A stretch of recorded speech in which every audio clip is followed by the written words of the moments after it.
you have a revolutionary village. I've actually made sure, we have made sure, that different cultures of people that lived in the 1700s are actually represented in this village. There's information about different groups, maybe not every single group, but we have some interesting, probably not seen before different reenactments here at Aiken High School today. This is actually the first time a high school has done this according to all these individuals that lived to teach people about what it was like to live 300 years ago.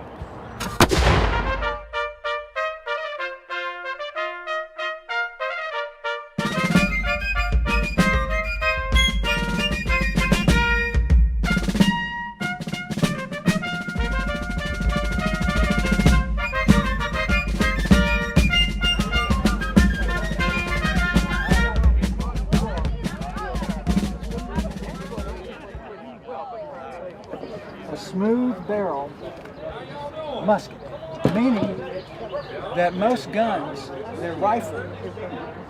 All right? And rifling means that it will keep the bullet or the projectile straight. These are smooth barrel. So when you shoot these things, it's like a shot, you know, the reason they line up, they want to make sure they hit something. Usually the battle will take place about 80 feet, 80 yards or 100 yards out. Anything past that, these things drop. They come out at 1,000 feet per second, but at 100 yards, they drop 20 feet. So if you're shooting at your target, you know, it'll drop 20 feet at that range. So there was a famous guy, he said that if someone was shooting at an enemy, that enemy would have to be very lucky to get hit at a certain distance. So the reason they lined up is that they were bound to hit something. Really, most of the battles were hand-to-hand combat. Because how fast can you run 100 yards? Huh? That's right. So, can you imagine that if you're going to try to load one of these things, all right, it takes, now, if they practice loading, they say, according to videos and research that I've seen, that they can do 4 loads in a minute. But I'm old, I'm lucky if I get one in 30 seconds. So can you imagine when you're trying to load this thing, because you're loading it with black powder. So this is called the frizzen, or I mean the hammer. This is the frizzen, it's a pan, and then you pour some powder in here. Now a cartridge, I make these cartridges, and they're full of black powder. We're going to be shooting these things a little bit later today. This is a cartridge full of black powder. It has about 100 grains black powder in it. So what you do is you're supposed to have, back in those days, you had to have 2 teeth to be in the militia, because you're supposed to bite this off, spit it out, and the ball, you would keep it in your mouth, which is one of these big old balls here. All right? Then what you do is you pour a little powder in the pan to prime it. You close down the frizzen. You take the rest of it and put it down here in the barrel. This ramrod comes out, you would do it like that. Then they would give the order, ready, aim, and then watch when I pull the trigger, watch this right here. You see the spark? This is actually a flint like flint. And these things are not very reliable. So if you have a humid day or it's raining and you get your powder wet, it ain't gonna work. So really, in all reality, now a lot of people will say, oh, this is a sight. It's not. This is where the bayonet is. This is really a handle for a bayonet. So you think about it, their tactics were to break the line and make the other people run. Yes, he is. But Steve's also, you know, he's been doing this for 4 years. He tanned those up, he made those up, and he did it in initially. And this alarmed everybody, even the white brothers in the South, and certainly those in Congress, so much so that special legislation was passed by Congress so that James Armistead not only would have his honorable discharge, but in fact would receive a pension for the remainder of his life. many other black persons, if I can focus on some individuals. Peter Salem distinguished himself in one of the, was he in Rhode Island? I believe it was the Rhode Island Regiment. Peter Salem had the opportunity to fight on the side of the Americans in, I believe, the Rhode Island Regiment. It may have been one of the other northern regiments. But again, he distinguished himself. He distinguished himself fighting alongside those people who had formerly enslaved him. He fought beside them. And somehow during that whole process, ownership of him, as cruel as ownership of another human being is, ownership changed hands, and he still continued to fight on the part of the Americans. Remember, we said earlier that a lot of American black folk fought for the side that promised them freedom. Does that make sense to you?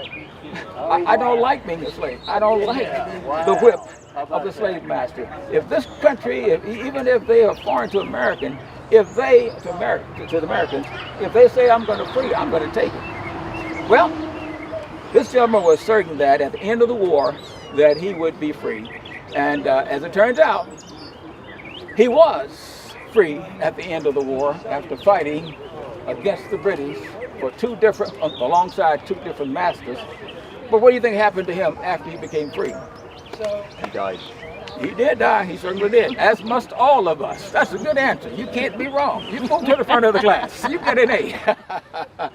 But he did die, but before he died, he became a rather impoverished person because he did not, I'm an old Vietnam veteran, and when the people in my group, in my year group, and I'm a pretty old guy, I'm old enough to be each of your grandfathers, and a lot of times when Vietnam people came home from the service, they couldn't find the same jobs that our white brothers could find.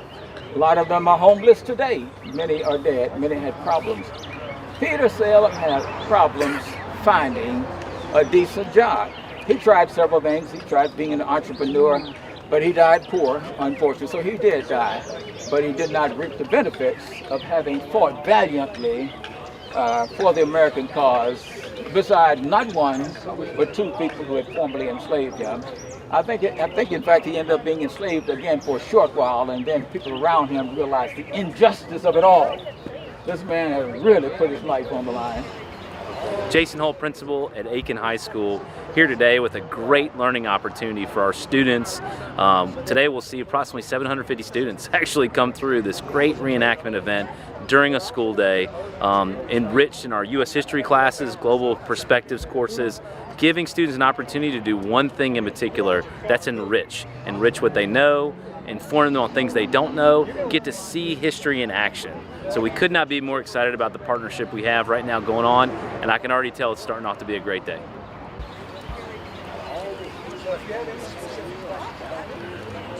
I hit that good, he said, I'll send ringtail cats back to you.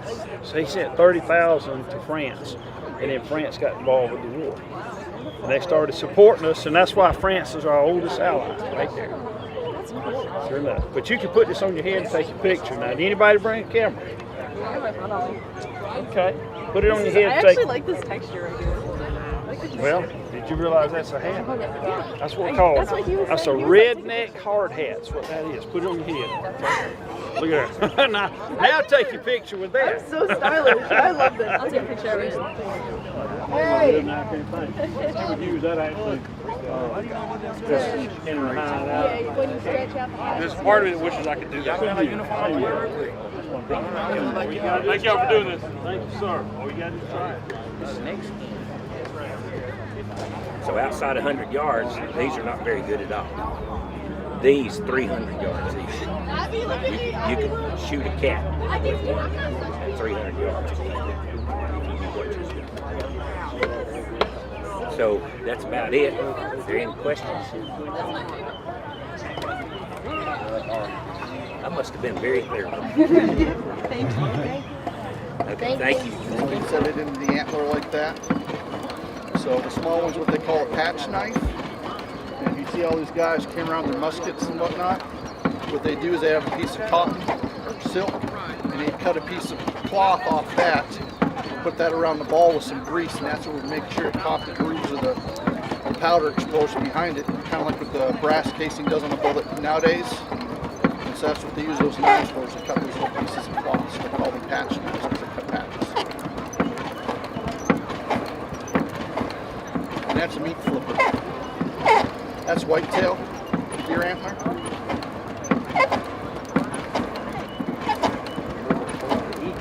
Well, yeah, coffee spoons, measuring spoons. Remember, they didn't really have a set measurement back then, so a blacksmith would make a set of spoons or something like that for a lady or a family, and then that's what she would use as her measurements. So,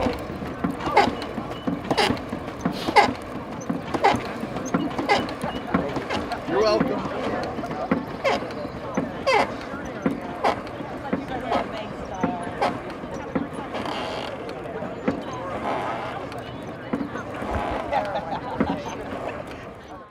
Hi, I'm Andrew McCaskill. I'm a parent here of students at Aiken High School, and today we're having our Revolutionary War Day, Living History, and I'm really excited that we're having this event. So many of our students really don't know our history. I am a proud descendant of 12 Patriot soldiers, and I want to share my love of history and my knowledge of history with our next generation, and that's what we're doing. We've got dozens of great volunteers that have come out, given up their time so we can do this.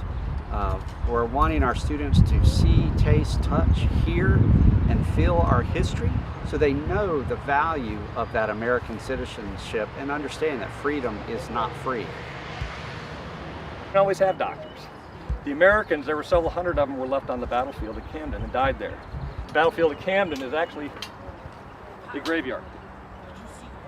You know, by the way, at Battle of Camden, both sides had 9 cannons each. No cannonballs were found on the battlefield, only the 1-inch balls. So they were only using them as shotguns like that. Any questions? I want you to remember 3 things. More battles were fought in South Carolina than any other state. Of the top 25 battles fought in the Revolutionary War, 7 of them were in the state. The top 2, Battle of Charleston in 1780 and the Battle of Camden. Almost 1/3 of all casualties produced in the Revolutionary War were in the state. And the reason you don't know that is because in 1861, South Carolina started another war. When they lost that war in 1865, they rewrote the history books. And the historian was a Yankee.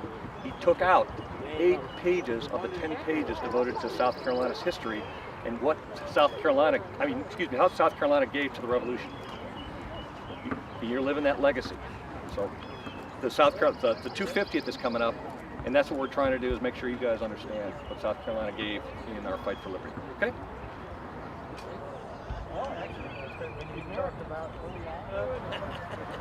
Oh, you even got the recruiters here. All right.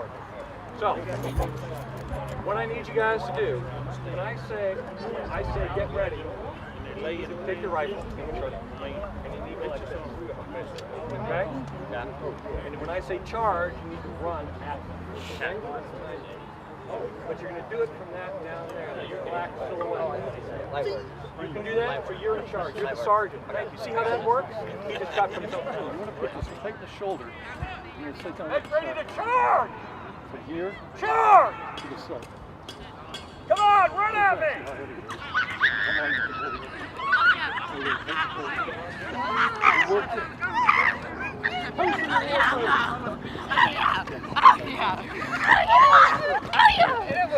Actually, the yelling is very good. You're supposed to do that.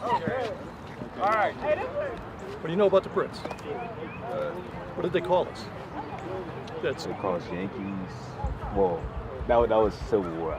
Well, no, actually, Yankee was used for New Englanders.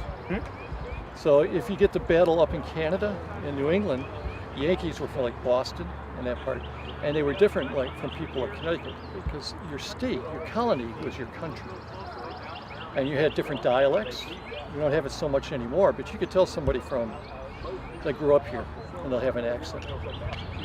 So each area had the accent, and then when you were fighting up in Canada, they thought the Yankees, everything you were told to do, they had to have a committee and vote on.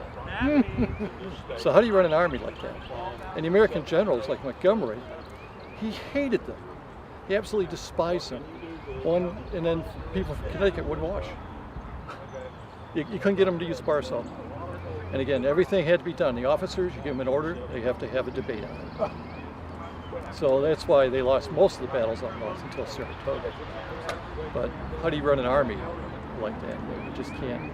The whole purpose of training a soldier is to do what you're told, when you're told to do it, without thinking about it. So when you start thinking about it, you start thinking about this, and pretty soon your shirt's going to have a yellow stain on it.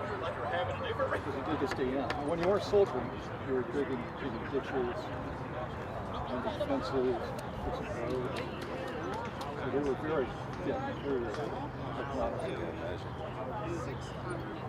Okay, well, I'm here with the South Carolina Society of Sons of the American Revolution. I represent the Battle of Eutaw Springs chapter. Battle fought September 8, 1781. It was a major battle, the last major battle in the South. Some historians will tell you that it convinced Lord Cornwallis that he wasn't going to win the American Revolution, so less than 2.5 months later he withdrew his troops up to Yorktown and wound up surrendering to George Washington, or he sent a subordinate surrender. And every September my chapter does a commemoration of that battle, and this is 2019's brochure, but we'll be doing the 241st anniversary commemoration of this battle on September 2nd and 3rd. We'll do a dinner and speaker on Friday night the 2nd.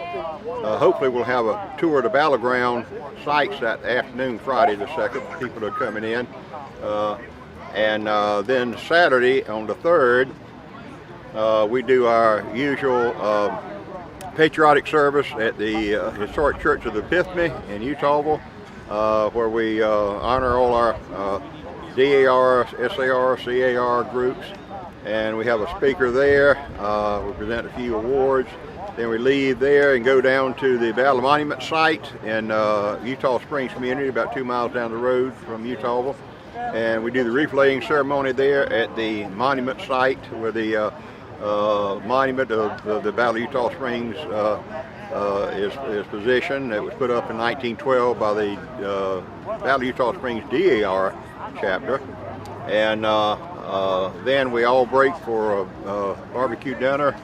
And those that wish, that afternoon we'll go down to Francis Marion's tomb site in Pineville, about 22 miles down from the battlefield. This is called a worm. It's a weird name for it, I know, but what a worm does is it goes down the barrel and it catches whatever might be in the barrel. You know what? Now we use it to catch aluminum foil because it's what the black powder is in. But pull it out, and you can put this back, and then you would come over here and you would sponge it next, because you don't want, if there's any hot ash in here, when you put the next round in it, it would explode on you and kill you. So you would dip it in the water, spin it a couple of times, and then you would poke that in the barrel, turn that a few times, put that out, and you'll see us doing all this in a minute. Then you get the advanced around, put it in, and you would take a rammer, ram it in, put that back. And you could have guys standing around, if we had enough people, you know, they would stand around with these implements in their hand. And then you come around here, prick through the touch hole right there, put your fuse in, and then when the command comes, you light it and boom, it takes off. And you'll see us do all that in just a few minutes.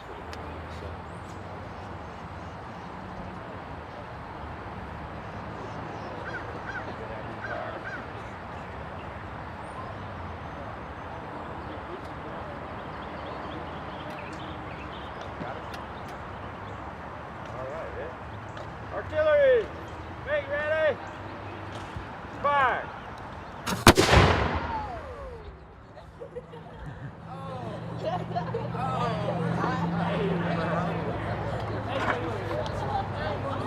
And you don't have one of these. Right, especially if you have that rifle. That rifle takes 45 seconds. Are you very accurate? His grandfather's name was Paris. Went to the archives over here, found his granddaddy's name, and found out over here at the Santee area. Okay. When I give the command of charge. Came from the Horry family, H-O-R-R-Y, the Horry plantation. Okay? I'll be standing But right they here. took the Ori name, except he spelled it O''Rey. Okay, so when he went on the ship to go to Nova Scotia, that's how they wrote that. Can you see my son around? And then after he did that, they were going to move across the rest of the state and set up so they could go on up north and take North Carolina and Virginia. That was the plan. So they came in It's a simple fraction. 7,500 men. That doesn't sound like a lot today, 5,500 men in the entire army. But you got to remember, back then, Charleston, well, the British captured Charleston, and then they moved into the back country of South Carolina. And when they move into the back country of South Carolina, you would think that since they're trying to bring all these people back to the crown, and there was a question about these people being loyal or whatever, if you had to go and convince somebody to come back and join your club again, would you be nice to them or not? Well, what about you? Would you be nice to them? Yeah, I mean, I would be nice to him, yes. Oh, okay. Well, we're checking here because this is what happened. The British went to the back. Shot over, shot out. Okay. See, now I was in the field artillery for 23 years in the Army, so, you know, when you hear things like that, I just kind of look and see what happens. And you jump. I don't know what hey, that's okay. But anyways, so we go into the back country here with the British troops, and instead of being nice to the people, they would come in and do something like this. There were two sets of people in the back country. You had the loyalists; those were the people that wanted to stay and be with the king. Okay.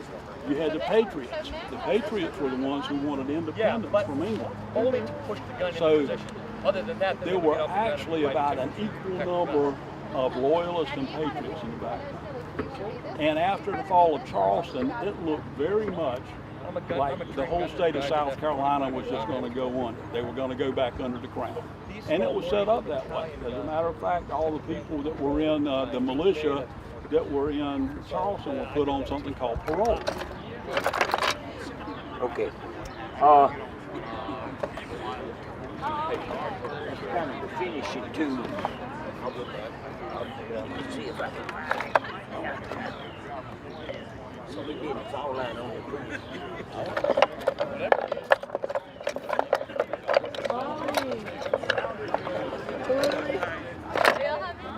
Yeah. Did you guys get fun? No. Oh, there it is. All right. So as I get closer to the finish on this too, I will use something like this called a scorp knife, and it usually works pretty good. You just gotta have to keep working at it. Okay, now that's enough about spoons. Let's talk about a wooden bowl or trencher. This is a trencher right here. Usually anything even up to the size of a boat, a dugout canoe, is called a trencher. And this not the walnuts here, but the bowl is anything you trench out in any way. That's what it's called. Now later on, we started putting different plates and all that kind of stuff on. But they were trenches for many, many years, and they made them many different ways. Now, that's what I want to show you how to go about that. Is if you have a sawmill nearby, I'm gonna ask y'all to come back around this way. If you have a sawmill around anywhere, you can get them to get the slabs that they can't use, and use a tool called an adze, A-D-Z, okay?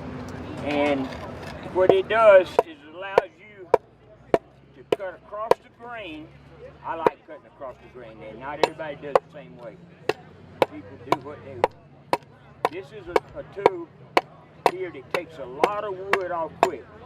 This is the most dangerous of all the woodworking tools, hand tools. This one is the most dangerous. The long handle one, even worse than this one. This will hurt you bad, so you want to keep your other hand away from the center of this thing while you're working on it. So you can just, and it's almost like just skimming it, you know.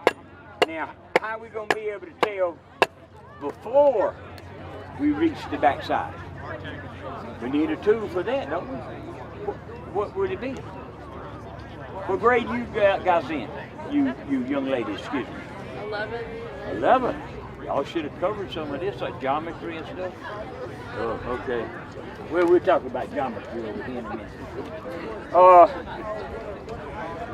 What do you use for the thickness of an item? Caliper. And where you do it is you're chopping on it, you pick up your caliper, you run it down the bow, and when it gets to where it's not touching both knobs. See, right now you know the thick at the bottom is that thick, right there. As you keep doing this, it's going to get thinner. So what you'll do is you take a measuring device, or something, and you measure the distance, then you'll know how thick it's getting to be, and you won't chop. Hopefully you won't chop through the bottom of the piece. Now, it's going to be this color. Color's not bad. Do you want all your clothes to be the same color? No, so we're probably going to do some dyeing. So these are some of the things that we would have dyed with. But how do you get dye to stick? Because here is wool, okay, that has been spun. We're getting ready to dye this. This is what it looks like. We want to do it another color. But we got to figure out a way to get the color to stick to it. So we're going to use mordants. Now, all of you've made a peanut butter jelly sandwich, right? What's the purpose of the peanut butter in relationship to your bread? It makes it stick together, right? If there's no peanut butter, the slices of bread aren't going to stick together, right? So a mordant's job is the peanut butter job. It makes the color stick to my fabric here. So here are my 3 mordants I brought with me today. Most common one, I know, smoke always follows beauty, just so you know. That's why it's over there and not over here. And so we have alum. You would have mixed this with water, soak that in there, and that usually gives you a true color. Whatever color you start out with, this is the color you're going to get. Copper, okay, we soak it in copper. It's going to give us a brighter color. Okay, so you get those bright yellows and those bright greens like this olive right here. But this is my personal favorite because basically it grosses everybody else. Chamber lye. What do you think this is? And it is a great mordant. It's not fat. Chamber. Have you ever heard of a chamber pot? Okay, when you get up in the morning in your morning routine, you usually go into a small room in your house to go to the bathroom, right? Your toilet is your chamber pot. This is urine. Okay? The acid in it makes it a wonderful, wonderful mordant. And it was also a job for some people that lived in the colonies. They lived in towns. And, you know, everybody, you got to eat. And so this is one of the jobs they would have gone around and collected the chamber lye for the dyers in the colonies there, or in that particular town. And so they would have gone door to door with their little bucket and said, you ready to empty your chamber pot? And they would have collected it, taken it to the dyer. So this is chamber lye. And yes, it really is The importance of South Carolina and the American Revolution. And I created the timeline. There were over 300 battles in the American Revolution fought actually in South Carolina. And I chose 63 sites to put on the timeline. I started with the Battle of Lexington and Concord in Massachusetts, just to give everybody a starting point, in 1775. And 1775 is in the 18th century. That's one thing that I'm finding that most people, or most of our students, aren't aware of when is the 18th century, and it's in the 1700s. And from there, we go to the black print, which are the battles that are in South Carolina. And 96 had 3, and then you continue on along, and there were very few in 1777 and 1778. We picked back up in 1779, and we were loaded in 1780. That was right before the siege and the fall of Charleston, and during the siege and fall of Charleston. And here are some genuine original artifacts from that period of time. So they are over 200 or about 250 years old. Some of them I'm sure you'll recognize. That's a fork and a plate, and these are musket balls. These are marbles that were made out of clay. Soldiers had to do something when they had a lot of downtime. This is a shoe buckle. This is a whistle made out of wood. This is a thimble for a lady. I'm going to skip that one because that's my real trick item. This is a candle snuffer. You didn't have electricity, so you had candles for light. And this would, you would close it on it, it cut the oxygen off, and your candle would go out. And these are your ember picker-uppers. And this item is an item that was used more by men than women during the time. But if you look at my hair, you'll notice why. I can have a bad hair day every day, the way I wear my hair, which is period correct for the 18th century or the 1700s. This was heated up by the men and curled their wigs. And most people have never seen a wig curler or have ever really thought about a wig curler for men. But my name is Kelsey Hicks, and we're learning about the Revolutionary War. And so far, I've seen the exhibit with the stuffed meats, and I like it. And I learned about guns. So yeah. What grade are you in? I'm in 9th grade. 9th grade? Yeah. Good. Do you think that other students should know about this? Yes, I think that other students should know about this so they can know about our South Carolina history and just things in the war that they probably didn't know before.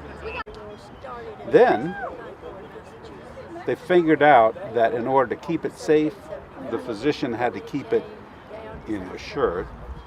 They took pus from a smallpox victim. They would pick the scab off of a pox, and they put pus in the jar, and they would take that pus. Just a little bit. That's lotion, right? That's probably banana pudding, right? And they would, and everywhere there was a little drop of blood, they put that, and they just mix it until it turned pink. Then, I'm not gonna be ashy. I know that's right. they take a walnut shell and they put it over, and then they take a wrapper and they bind it up. Now what would happen? You would see the Now what would happen? You'd get smallpox, but you'd start it here. Right. And this would become infected. You'd have a rip-roaring infection in your arm. And then you would get spots, as in smallpox. But you wouldn't have, I mean, you might have 100 of them. If you got regular smallpox, you could have multiple hundreds, thousands, and have a chance of dying from it. You'd get smallpox based on the infection that I set up in your arm.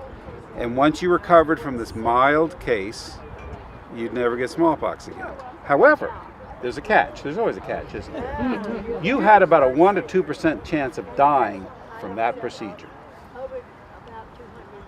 So either or. But, let's say you were in Boston, which is where it first started in America. It was Boston. If you had never had smallpox in the city of Boston, and there was a smallpox epidemic, you had a 90% chance of getting smallpox. Now, that gave you a 10% chance you wouldn't get smallpox. But you had a 90% chance of getting smallpox. And if you just got smallpox the regular way, how is that transmitted? How do you get smallpox usually? Scratching in the arm is a different way. You get it through coughing. It's respiratory. Can you name another respiratory virus that we've been dealing with for the past 2 years? COVID, which is a virus, and it is respiratorily transmitted. Although, remember when it first came out, they said, "Oh, don't rub your eyes." Why would they say that? Because if you had COVID on your finger, you rub your eye, you get it in your eye because that's mucous membrane. It's the same as smallpox. It's a different virus, but it's the same principles. So if you were inoculated, you had a 1 to 2% chance of dying. But if you got smallpox as just a regular person, never had smallpox before in Boston, you had a 40% chance of dying. Now, so here are your numbers. Here are your numbers to factor in. You've never been inoculated, you've never had smallpox. Once you have smallpox, you never get it. It's a lifetime immunity. You never get it. You got a 90% chance of getting infected. If you get infected, you have a 40% chance of dying. Or you can come to me and I can inoculate you with a little scratch and you'll be a little sick, but you stand about a 1 to 2% chance of dying. But the thing is about the needle, it's not sanitized. Well, they didn't understand sanitized. And you don't want this sanitized, you want smallpox in it. And they didn't understand about germ theory. The only thing that they did understand statistics, 90% chance of getting smallpox, 40% chance of dying if you never had it before, and 1 to 2% chance if I inoculate, and you'll never get smallpox. What's your choice? And in Boston, at that time, they were throwing bricks through the doctors' windows who were inoculating. They were accusing them of all sorts of stuff. Does this sound familiar to you at all when you read news? Because they're anti-vaxxers and they're pro-vaxxers, and they were anti-inoculators and pro-inoculators. Nothing has changed. Nothing has changed because people don't change in 240 years. They don't change. It's the same stuff going on today. And this was in 1717 to 1721. Now they did experiments. So who would you experiment on in England? Prisoners. Of course, prisoners. But there was informed consent. Here's the deal. You were stealing bread because your family was starving, right? You were stealing bread, we're going to hang you next week. That was kind of how justice was made in England in the 18th century. Okay? They're just going to hang you. They came to Newgate Prison and they had 6 people. And they said, you're going to hang next week, or behind door number 2, we can let you participate in an experiment, and if you participate and live, it can kill you. It can kill you. But if you live, you can go free. What's your choice going to be? Just hang you. Well, let me tell you, none of those 6 people wanted to be hung. So they all said, yes, sign me up for the experiment. What they did is they had 3 men and 3 women. One of the men had smallpox. They did this engrafting. They did this variolation. They did the incision and they put the smallpox in. 5 of them reacted. They got the festering infection and all. What happened to the 6th who had smallpox before? Nothing. Nothing. He just had a little scratch. It got better, that was all. He didn't get sick. He didn't break out in a rash and all because he had lifelong immunity because he'd already had smallpox. But all the other 5 got smallpox. Well, actually, that was a problem. Because when they looked at it, they said, well, this isn't like smallpox because you broke out into like 100 spots and they didn't produce any permanent scarring. You had a big hole where the arm, or the leg, or wherever they inoculated. But they said, well, this isn't smallpox because it doesn't act like smallpox. Well, of course not. It acted like an engrafted smallpox case. And they all got better. But did it work? What they did is they put one of the women to work as a nurse taking care of smallpox patients. People that took care of smallpox patients had to have a history of having smallpox. Otherwise, it'd kill you. Because you're working with people that have a lethal disease and you're going to get it. She never got it. She never got it. So they said this really does confer immunity. They didn't call it immunity, but since you can't get the disease. And then to prove the opposite, they didn't think about this. Let's say I'm a doctor. I go to your house because you want somebody inoculated. So we inoculate that person. They get the little mild case of smallpox. But you got some people in the house that says, oh no, I'm not going to do that. I'm not going to do that. What happened to them? They got smallpox in the person you just grafted. So it was smallpox because those people had the 40% chance of dying. So you can see where humans have problems dealing with all of this. They have a problem because it's potentially lethal. But if they don't have treatment, there's a bigger chance of having a problem. And we see this all the time. In modern surgery, there's informed consent, and they gave informed consent to the prisoners in Newgate. But before I do a surgical procedure on you, I say, you know there is a risk of bleeding, death, infection, all these other bad things that can happen. Do you understand these risks? You said, yes, doctor, please take out my gallbladder, and I will. But that you will see in the humans. Now you're the 18th century doctor. Somebody comes to you, they have a fever. The body is balanced, all right? Tell me what are the manifestations? What are the physical examination manifestations? Temperature's up. What happens to your face? Red. So, if it's an imbalance, and these are your four choices in 18th century, you have too much or too little of what? Too much blood. So, how are you going to treat that patient? We'll take some blood out. How are we going to do that? Put a tourniquet around your arm and stick a needle in there and draw blood out? What are we going to draw it out? A needle? They didn't have needles in the 18th century. Exhibits the women's history on it because the Army is trying to do a better job of telling the women's role in the United States Army from the beginning until now. As long as they can do it and they can keep up, that's fine. But I don't think the Army should go down to their level. Their standards? Their standards. They've got to come up to what the standards are. Well, you've always got to meet the standard, but it's good to see that to widen that to where opportunities are offered to them that wasn't available too long ago. Oh, okay. Certain things, but if you want to go to Rangers and you're a female and all that stuff, and you can cut it, then by all means go. But just understand that it's not going to change. And I mean, but see, some branches in the Army, like the Adjutant General Corps that I'm part of, it has male and female component. Nearly always has.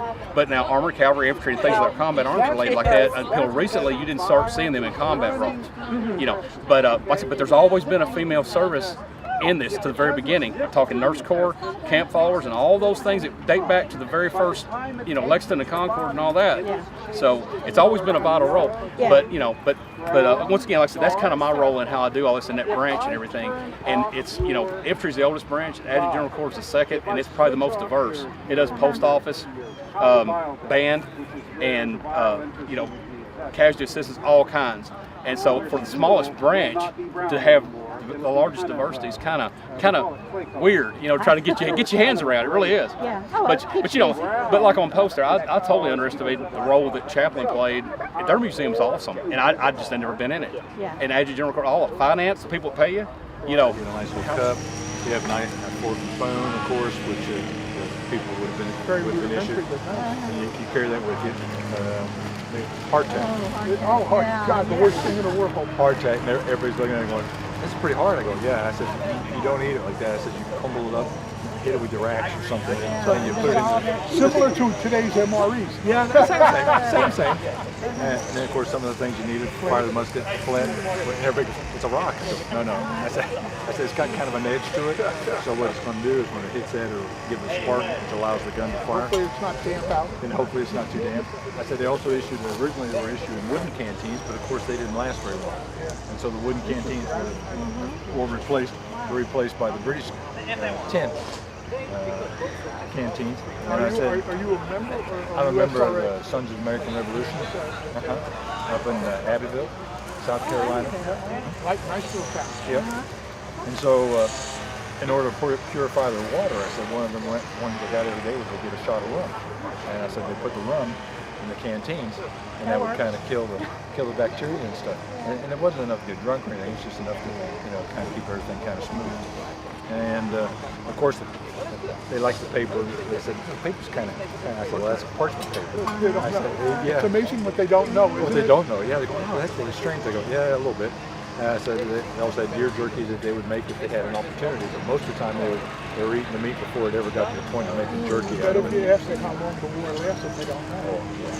They think it was a year or two. It's kind of interesting. I said, the first land battle was fought in South Carolina and in the South.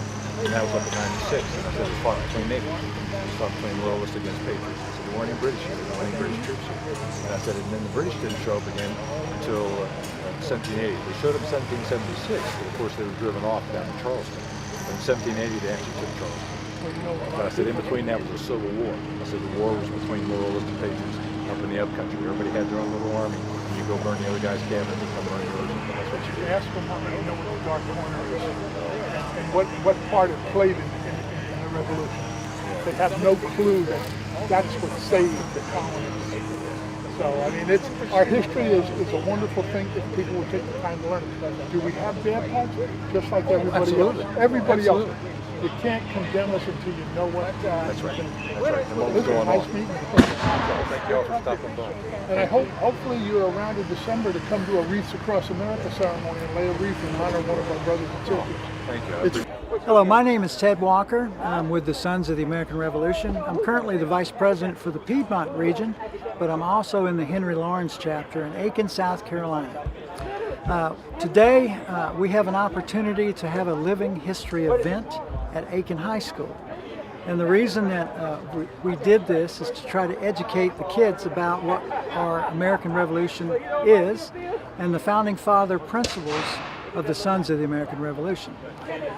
I've been working with Andrew McCaskill, who is a representative with the Aiken County Schools, and he's been helping me put this together. And so it all started when I started contacting people like myself that are interested in talking to kids. And so today we have Sherry Davis, who is the director of Southern Campaign 1780 Liberty Live, and she brought a bunch of her presenters here, about 7 of them. And then I've got various other organizations like a blacksmith that came from Savannah. I've got Ed Anderson, who is a patriot with the Washington Wilkes chapter, and he's talking about the Black Patriot and their contributions with the Revolutionary War. Steve Burke from the Georgia Society. He's a survivalist, and he's got lots of skins, and he's got all kinds of things, and he makes hatchets and artifacts and weapons that are period correct. We've also got the Daughters of the American Revolution that are here, the Trenton chapter. We've got Robin Vereen's and Susan Faulkner, who is a historian. They've got a display. We've got the Children of the American Revolution. We've got the Wiregrass militia that's here. They've got their cannon and they're firing. And it's just a great day, and it's an opportunity. Aiken High School has been very good to us. They're allowing their classes to come out about every hour. I expect we'll have probably around 900 children at the end of the day. It's a great opportunity for us to tell the Sons of the American Revolution story and honor the principles of our founding fathers. So I hope that everybody today has a wonderful time.